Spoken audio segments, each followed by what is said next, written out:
High Soma, এই যে তোমার বরাতে চলে আসছে। আসসালামু আলাইকুম ভাবি। ওয়ালাইকুম আসসালাম। কেমন চলতেছে সবকিছু? এই তো ভাইয়া, আর বলবেন না, সকাল থেকে ছেলেটার মন খারাপ। কেন?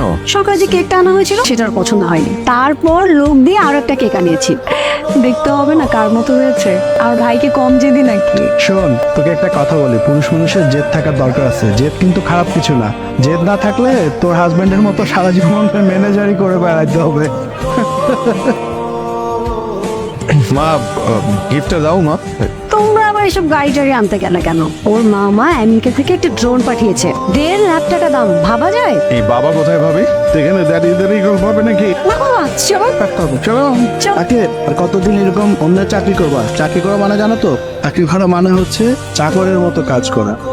আমি বুঝি না তোমরা এখনকার ছেলেপেলেরা কেন যে মানে শুধু চাকরির পেছনেই ছোট। বুঝলেন বাবা, দেশে শুধু চাকরিজীবী পাওয়া যায়, উদ্যোক্তা আর পাওয়া যায় না। ভাইয়া, ও কিন্তু এখন সিনিয়র ম্যানেজার, ভালো অবস্থায়। সিনিয়র ম্যানেজার তোর জামাই কয় টাকা বেতন পায়? 1.5 লাখ টাকা। 1.5 লাখ। বাকিটা জীবন এরকম মধ্যবিত্তের মতো কাটাই দিও না। তুই চেষ্টা চরিত্র করো, ব্যবসা ট্যাবসা মনোযোগ দাও। জীবনে যদি উন্নতি করতে হয়, আগাইতে হয়, ব্যবসার মধ্যে দিয়ে আগাইতে হবে। ব্যবসা ছাড়া কিন্তু আগানো যাবে না। দেখো, আমার ট্যাপটা ভেঙে ফেলেছে, দেখো ওপেন হচ্ছে না। হাই হাই, এটা তুমি কি করছো পিউ? তুমি জানো এটার দাম কত? ওর খালা অস্ট্রেলিয়া থেকে এটা পাঠিয়েছিল, 1 লাখ টাকা দাম। হ্যাঁ, বৌমা, বাচ্চা মেয়ে, ওকে এত কিছু বোঝে?